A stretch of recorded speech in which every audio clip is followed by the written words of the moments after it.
मुख्यमंत्री एकनाथजी शिंदे साहेबांनी जो या ठिकाणी गेल्या वेळी दर्याला आले असताना जो आदेश कोयना जलपर्यटनाचा दिलेला होता, त्या अनुषंगानं कोयना जलपर्यटनाचा आराखडा आपण या ठिकाणी राज्य सरकारला सादर केलेला आहे। कोयना जलपर्यटनाचा आराखडा हा नदीपात्रातला आणि पलीकडच्या बाजूला मुनावळेला जलाशयामधला दोन्ही बाजूचा आराखडा या ठिकाणी शासनाला सादर झालेला आहे। त्याच्यासाठीची सगळी वित्तीय तरतूद या ठिकाणी केलेली आहे।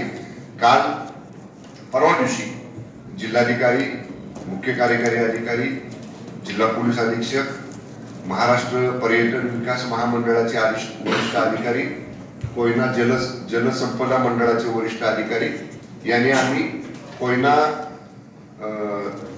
नदीपात्रात जो 41 किलोमीटरचं अंतर आहे जलपर्यटनाचं, कोयना नगर पहिला स्पॉट आणि पापर्डे हा एंड स्पॉट, तर ह्या 41 किलोमीटरची पाहणी आम्ही केली। आई बाबा होण्याचे स्वप्न अजून पूर्ण झाले नाहीत का? आई बाबा होण्याचे तुमचे स्वप्न पूर्ण करा अपोलो फर्टिलिटीद्वारे। मोफत सल्ल्यांसाठी कॉल करा 9953420359। सुरुवातीचा स्पॉट कोयना नगर आहे, शेवटचा स्पॉट पापर्डे आहे आणि या 41 किलोमीटर मध्ये 3 टप्प्यावरती वेगवेगळ्या जेटी, म्हणजे ती जलपर्यटन करताना, वॉटर स्पोर्ट्स करताना ह्या सगळ्यांना आधीमध्ये थांबा असावा म्हणून मध्ये 3 थांबे अधिकची काल बैठकीमध्ये आम्ही प्रस्तावित केलेले आहेत। या सगळ्याचं सादरीकरण आपल्याला दाखवलं जाईल। एकूण 67 कोटी रुपये या जलपर्यटनाच्या आराखड्याला मंजूर झालेले आहेत।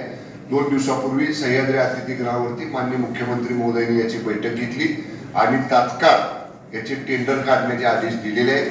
महाराष्ट्र राज्य पर्यटन विकास महामंडळाचे जे सल्लागार आहेत, कुलकर्णी सारंग कुलकर्णी म्हणून, ती देखील काल माझ्याबरोबर होते। टेंडर प्रक्रिया सुरू करायचे आदेश आपण दिलेले आहेत आणि कालच्या नियोजनाप्रमाणे ऑक्टोबरच्या पहिल्या आठवड्यामध्ये प्रत्यक्ष टेंडर प्रक्रिया पूर्ण होऊन या कामाचं भूमिपूजन केलं जाईल। जवळपास 41 किलोमीटर अंतरामधल्या अंदाजे 1.5 लाख ते 1 लाख लोकांची कनेक्टिव्हिटी या वॉटर स्पोर्ट्सच्या माध्यमातून होणार आहे। मी सांगण्यापेक्षा आपल्याला स्लाइड्स या ठिकाणी मी दाखवतो, अशा पद्धतीचं कोयना जलपर्यटन होणार आहे।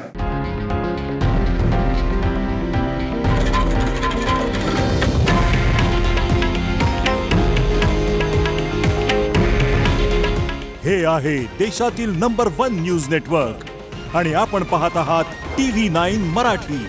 काळजी तुमची, हित महाराष्ट्राचं।